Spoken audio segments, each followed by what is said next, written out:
Oke, Assalamualaikum warahmatullahi wabarakatuh. Perkenalkan, kami dari kelompok 7 ingin menjelaskan tentang manajemen keuangan. Sebelum masuk ke dalam materi, izinkan saya untuk memperkenalkan anggota-anggota kelompok 7. Yang pertama ada Aan Sumiati, yang kedua ada Putri Hana Salsabila, yang ketiga ada Ibnu Hashim, dan yang terakhir ada Hanif Zuhar Nur. Oke, langsung saja masuk ke dalam pemateri yang pertama. Pemateri pertama dipersilahkan. Menurut Kamus Besar Bahasa Indonesia, manajemen artinya penggunaan sumber daya secara efektif dan efisien. Menurut Depdiknas tahun 2000, manajemen keuangan merupakan tindakan pengurusan atau ketatausahaan keuangan. Dengan demikian, dapat diartikan bahwa manajemen keuangan pendidikan adalah segenap kegiatan yang berkenaan dengan perencanaan, penataan sumber, penggunaan dan pertanggungjawaban dana pendidikan. Secara umum, kegiatan yang ada dalam manajemen keuangan dan dana pendidikan meliputi penyusunan anggaran, pembiayaan, pemeriksaan. Secara khusus bisa ditegaskan bahwa manajemen keuangan sekolah dapat diartikan sebagai rangkaian aktivitas mengatur keuangan sekolah mulai dari perencanaan, pembukuan, pembelajaran, pengawasan, dan pertanggungjawaban keuangan sekolah, sehingga dalam prosesnya dapat berjalan secara efektif dan terhindar dari berbagai penyalahgunaan yang berdampak pada terhambatnya proses pendidikan, sehingga tujuan pendidikan tidak dapat diwujudkan secara maksimal. Tanpa perencanaan yang matang, serta pelaksanaan yang sesuai dengan perencanaan disertai dengan pertanggungjawaban dengan baik, maka sulit diharapkan pendanaan pendidikan yang sumbernya terbatas akan mampu mendukung berjalannya proses pendidikan secara efektif. Menurut Mulyasa, ada 3 tahapan dalam manajemen keuangan pendidikan, meliputi yang pertama perencanaan keuangan, yaitu yang dengan istilah lain disebut dengan budgeting, yang merupakan kegiatan mengkoordinasi semua dana yang tersedia untuk mencapai tujuan yang diinginkan secara efektif dan sistematis. Tahap yang kedua yaitu pelaksanaan anggaran atau implementation, yang merupakan pelaksanaan kegiatan berdasarkan rencana yang telah dibuat pada proses perencanaan sebelumnya. Setelah tahapan perencanaan dan pelaksanaan dilakukan, maka tahapan selanjutnya yaitu evaluasi, yang merupakan proses evaluasi terhadap pencapaian tujuan yang telah ditetapkan. Undang-Undang Nomor 20 Tahun 2003 Pasal 48 menyatakan bahwa pengelolaan dana pendidikan berdasarkan pada prinsip transparansi, akuntabilitas publik, efisiensi, dan efektivitas. Yang pertama yaitu transparansi. Transparan di bidang manajemen berarti adanya keterbukaan dalam mengelola suatu kegiatan.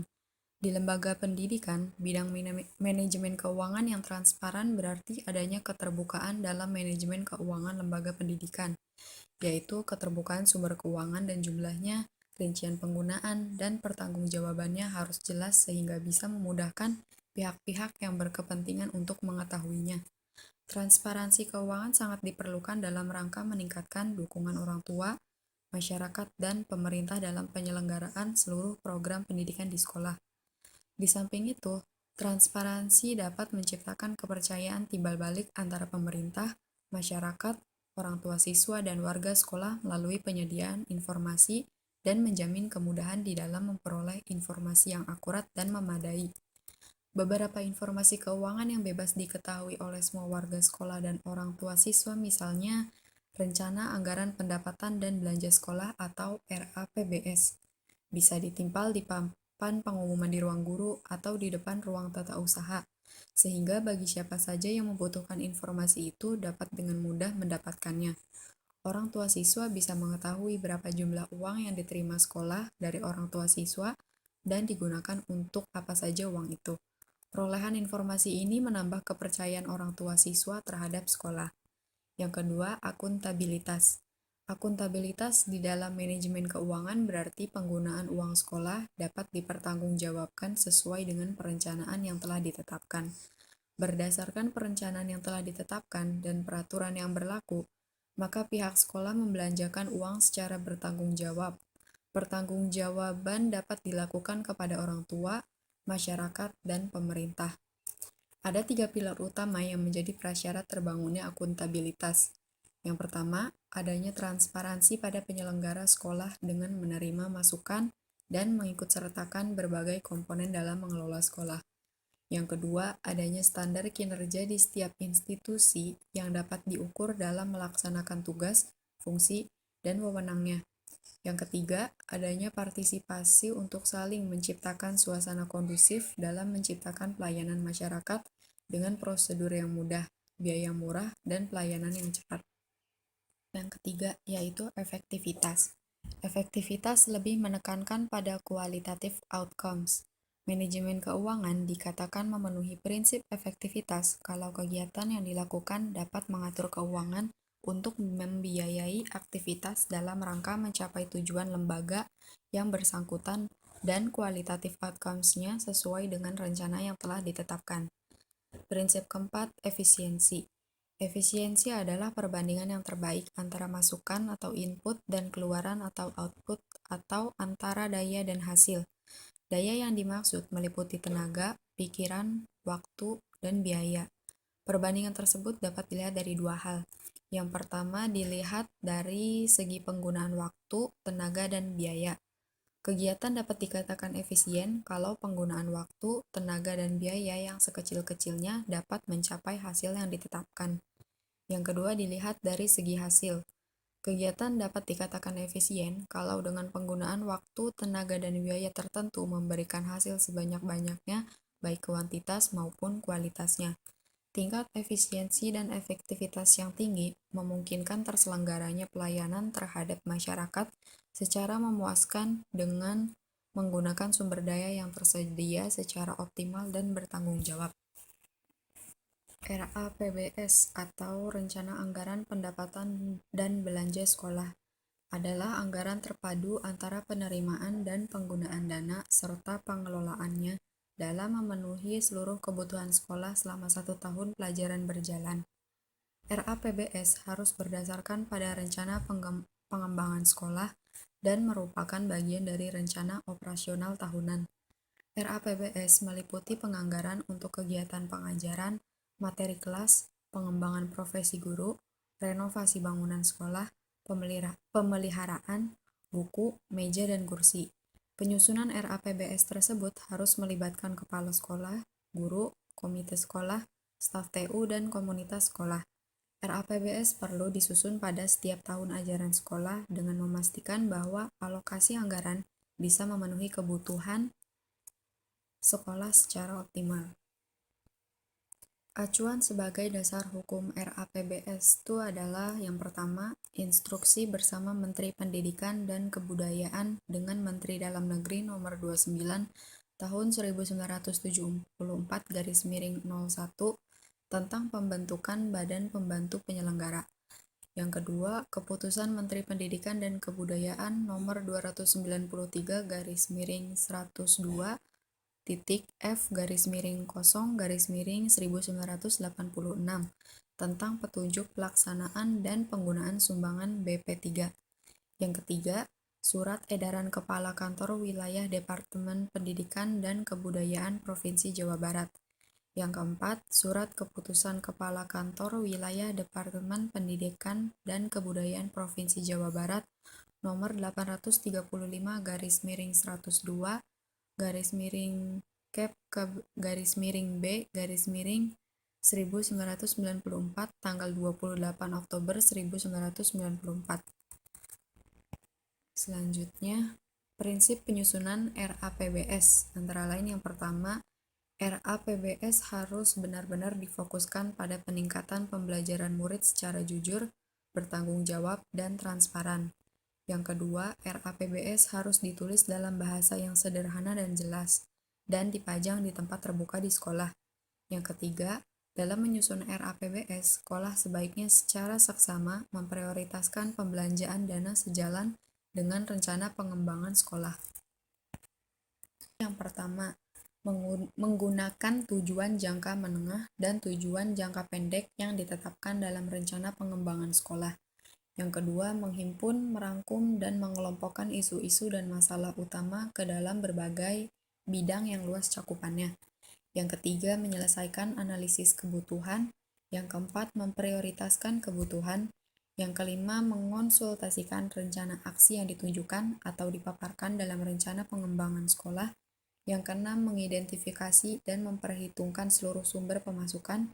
Yang ketujuh, menggambarkan rincian dan mengawasi serta memantau kegiatan dari tahap perencanaan menuju tahap penerangan hingga evaluasi. Selanjutnya, langkah-langkah penyusunan RAPBS menjadi APBS atau Anggaran Pendapatan dan Belanja Sekolah. Yang pertama, RAPBS disusun oleh sekolah dan pengurus BP3 atau komite sekolah. Yang kedua, setelah selesai dirumuskan, selanjutnya RAPBS dikirim ke kantor Departemen Pendidikan Nasional Kota atau Dinas Pendidikan Kota untuk mendapatkan persetujuan. Yang ketiga, oleh pemerintah RPBAS, diteliti di Kandep-Diknas oleh pengawas dan Kasubag Keuangan serta Kasubag PRP, serta subag yang relevan, kemudian dikirim kembali ke sekolah setelah mendapat revisi. Yang keempat, sekolah mengadakan rapat dengan BP3 atau komite sekolah.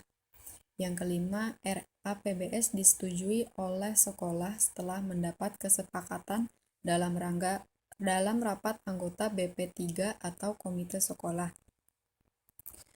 Terus yang keenam, RAPBS berubah menjadi APBS setelah disahkan oleh Kepala Kandep-Diknas Kota atau Kepala Dinas Pendidikan Kota. Yang ketujuh, APBS yang sudah disahkan dikirim kembali ke sekolah dan APBS ini yang dijadikan acuan pembiayaan sekolah. Kedelapan, rekapitulasi ini dikirim ke wali kota dan terakhir, rekapitulasi dikirim ke Diknas Provinsi. Oke, materi selanjutnya adalah strategi pelaksanaan pengelolaan keuangan sekolah. Yang pertama ada perencanaan anggaran. Peran anggaran dalam pengelolaan pembelajaran yang berkaitan dengan layanan belajar dan manajemen sekolah, serta manajemen sekolah secara keseluruhan sangatlah penting untuk mencapai tujuan. Anggaran sendiri merupakan rencana kuantitatif terhadap operasi organisasi sekolah. Anggaran meliputi aspek keuangan maupun aspek non-keuangan dari operasi yang direncanakan. Proses penyiapan anggaran disebut penganggaran, yaitu menyediakan anggaran untuk melaksanakan program yang telah direncanakan. Lalu ada faktor-faktor yang perlu dipertimbangkan dalam membuat anggaran menurut Yahya. Yang pertama, permintaan terhadap hasil produksi dan stabilitas permintaan potensi dasar. Yang kedua, ada jenis-jenis hasil produksi yang dibuat. Yang ketiga, ada jenis-jenis dan sifat hasil produksi yang dibuat. Yang keempat, ada kemampuan menyusun jadwal mengatur pelaksanaan. Yang kelima, jumlah dana yang dipergunakan dibandingkan dengan hasil yang mungkin dicapai. Dan yang keenam, atau yang terakhir, perencanaan dan pengawasan. Lalu ada langkah-langkah yang diambil oleh pihak sekolah dalam pelaksanaan pengelolaan keuangan sekolah. Yang pertama, anggaran sekolah dirumuskan merujuk peraturan perundangan yang berlaku. Yang kedua, perumusan anggaran, penerimaan dan belanja atau rencana kegiatan dan anggaran sekolah atau RAPBS atau RKAS melibatkan stakeholder. Pengelolaan keuangan sekolah dilakukan secara transparan, efisien, dan akuntabel. Lalu selanjutnya ada sekolah membuat pelaporan keuangan kepada shareholder. Terus yang terakhir ada strategi penentuan sumber dana. Selanjutnya ada materi proses manajemen pengelolaan keuangan sekolah. Sekolah menyusun RAPBS atau RKAS yang dirumuskan dengan perhitungan kebutuhan setahun dengan mempertimbangkan perkembangan selanjutnya. Rumusan RAPBS atau RKAS berisi 3 pokok, yaitu yang pertama, semua jenis pendapatan dan nominalnya. Yang kedua, semua jenis pembelanjaannya dan nominalnya. Yang ketiga, serta semua kegiatan atau program yang dibiayai oleh sekolah dalam jangka waktu 1 tahun, dan proses pengelolaan keuangan sekolah untuk 1 tahun anggaran diakhiri dengan pembuatan dan penyampaian laporan pertanggungjawaban kepada sumber anggaran yang diterima sekolah. Lalu selanjutnya ada sumber-sumber keuangan pendidikan sebagai dimensi penerimaan. Menurut Mulyanesa 2002, sumber keuangan pembiayaan pada suatu sekolah secara garis besar dapat dikelompokkan atas 3 sumber. Yang pertama, pemerintah baik pemerintah pusat, pemerintah daerah, maupun kedua-duanya yang bersifat umum atau khusus dan diperuntukkan bagi kepentingan pendidikan. Yang kedua, orang tua atau peserta didik. Yang ketiga adalah masyarakat, baik yang mengikat maupun yang tidak mengikat. Selanjutnya, dalam Undang-Undang Sistem Pendidikan Nasional Nomor 20 Tahun 2003, Bab 14, Bagian ke-1, Pasal 46, Ayat 1 ditegaskan secara jelas bahwa pengadaan dan pendayagunaan sumber-sumber daya pendidikan dilakukan oleh pemerintah, masyarakat, dan atau keluarga peserta didik. Adapun di antara dimensi penerimaan telah dikemukakan pada bagian terlebih dahulu, meliputi hal-hal berikut. Yang pertama, hasil penerimaan pemerintah umum. Yang kedua, penerimaan pemerintah khusus untuk pendidikan. Yang ketiga, iuran sekolah. Yang keempat, sumbangan sukarela dari masyarakat. Terima kasih. Materi selanjutnya akan disampaikan oleh Saudara Ibnu Hasim.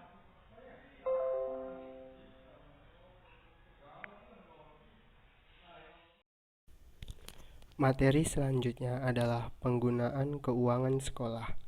Dana yang diperoleh dari berbagai sumber dibukukan dan diagendakan untuk menunjang kegiatan pembelajaran. Sasaran penggunaan tersebut sesuai rencana dan program yang diperkirakan akan mencapai target dan tujuan pembelajaran, sekaligus tujuan sekolah. Di antaranya yaitu program pembangunan, dana pembinaan pendidikan, dana bantuan operasi, dan operasi pembangunan dan fasilitas. Berdasarkan SKB Mendikbud dan Menke nomor 585-K-1987 dan 590-KMK 03-MK-1987 tanggal 24 September tahun 1987. Kegiatan-kegiatan tersebut antara lain pemeliharaan sarana prasarana, PBM atau KBM, pembinaan kegiatan siswa, dukungan kegiatan personil, kegiatan RT sekolah atau komite sekolah. Menurut Levin MH, pengeluaran sekolah berhubungan dengan pembayaran keuangan sekolah untuk pembelian beberapa sumber dari proses sekolah, apakah digambarkan atau tidak dalam anggaran sekolah dan pengeluaran. Pengeluaran dari sumber sekolah termasuk nilai setiap input yang digunakan, meskipun sekolah memberikan sumbangan atau tidak terlihat secara akurat dalam perhitungan pengeluaran. Fasilitas dan kelengkapan sekolah dibelanjakan oleh pemerintah dalam bentuk proyek-proyek, di mana bagi sekolah tidak ada jaminan untuk memperoleh fasilitas dan kelengkapan yang disediakan oleh proyek tersebut, dan belum tentu fasilitas dan kelengkapan itu dibutuhkan oleh sekolah. Hal yang dapat dilakukan sekolah adalah melaksanakan kegiatan pembelajaran menggunakan peralatan seadanya. Selanjutnya, jenis-jenis pengeluaran dalam pendidikan. Standar pembiayaan. Standar pembiayaan adalah standar yang mengatur komponen dan besarnya biaya operasi satuan pendidikan yang berlaku selama 1 tahun. Biaya operasi satuan pendidikan adalah bagian dari dana pendidikan yang diperlukan untuk membiayai kegiatan operasi satuan pendidikan agar dapat berlangsungnya kegiatan pendidikan yang sesuai standar nasional, pendidikan secara teratur dan berkelanjutan. Garis besar standar pembiayaan terdiri dari 3 aspek, yaitu biaya investasi. Biaya investasi meliputi biaya pembelian sarana dan prasarana, pengembangan sumber daya manusia, dan modal kerja tetap. Aspek kedua adalah biaya personal. Biaya personal meliputi biaya pendidikan yang harus dikeluarkan oleh peserta didik untuk bisa mengikuti proses pembelajaran secara teratur dan berkelanjutan. Yang ketiga adalah biaya operasi. Biaya operasi meliputi gaji pendidik dan tenaga kependidikan, bahan atau peralatan habis pakai, dan biaya operasi pendidikan tak langsung. Standar biaya operasi satuan pendidikan ditetapkan dengan peraturan menteri berdasarkan usulan BSNP, sehingga dimensi alokasi digolongkan ke dalam 2 jenis pengeluaran, yaitu pengeluaran rutin yang sifatnya berulang atau aktiva lancar, dan pengeluaran kapita modal atau aktiva tetap. Pengeluaran rutin atau berulang adalah biaya yang dipergunakan secara berkala dalam suatu masa tertentu, bulan atau tahunan, seperti gaji guru, gaji pengelola, upah pegawai, pembelian bahan-bahan ATK, biaya pemeliharaan gedung, halaman sekolah, dan dana-dana operasional. Selanjutnya, prinsip pengelolaan kas. Yang pertama, menentukan jumlah uang tunai kas yang diperlukan agar tidak berlebihan dan juga tidak terlampau kecil. Yang kedua, mengendalikan aliran uang tunai baik yang masuk ke sekolah maupun yang dikeluarkan oleh sekolah. Kemudian, prinsip pengelolaan utang. Pengelolaan utang menyangkut syarat-syarat dan sanksi-sanksi yang dikenakan jika meminjam dana dari pihak luar, baik jangka panjang maupun jangka pendek. Demikian pula halnya dengan biaya modal yang dipergunakan untuk mendirikan bangunan sekolah, pembelian tanah, sarana pendidikan lainnya seperti kantin, poliklinik, sarana olahraga atau sport hall yang relatif besar, memerlukan pengelolaan dengan baik. Penggunaan dana tersebut biasanya bersumber dari anggaran pembangunan yang diusulkan melalui daftar isian proyek. Selanjutnya ada kategori pembelanjaan dalam organisasi pendidikan. Yang pertama ada dana cadangan untuk keperluan khusus, seperti dana sosial, biaya menerima tamu, dan membayar utang. Yang kedua ada pembelian barang, gaji, dan kesejahteraan personil. Ketiga, belanja untuk melaksanakan tugas, barang habis pakai pada waktu pengajaran. Kemudian yang keempat, dana pengadaan media, berbagai macam layanan komunikasi. Kelima ada biaya fasilitas air, lampu, sanitasi, sanggar, pertanian sekolah. Selanjutnya, ada biaya bimbingan konseling, dosen tamu, karya wisata. Yang ketujuh ada pajak tahunan. Kedelapan ada perbaikan dan pengembangan kurikulum.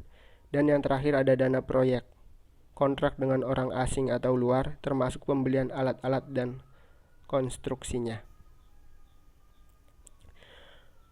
Pengelolaan keuangan secara garis besar mencakup 3 fungsi utama. Yang pertama, membuat anggaran atau budgeting, merupakan kegiatan mengordinasi semua sumber daya yang tersedia untuk mencapai sasaran yang diinginkan secara sistematis tanpa menyebabkan efek samping yang merugikan. Kedua, pencatatan atau pembukuan ialah kegiatan berdasarkan rencana yang telah dibuat dan kemungkinan terjadi penyesuaian jika diperlukan. Yang ketiga, pemeriksaan atau pengawasan, auditing.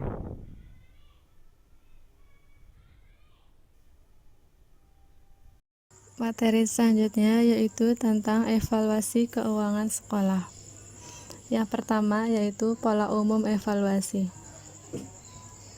Pada tahapan evaluasi, kepala sekolah wajib menyampaikan laporan di bidang keuangan, terutama mengenai penerimaan dan pengeluaran keuangan sekolah. Pengevaluasian biasanya dilakukan setiap triwulan atau per semester. Dana yang digunakan akan dipertanggungjawabkan kepada sumber dana.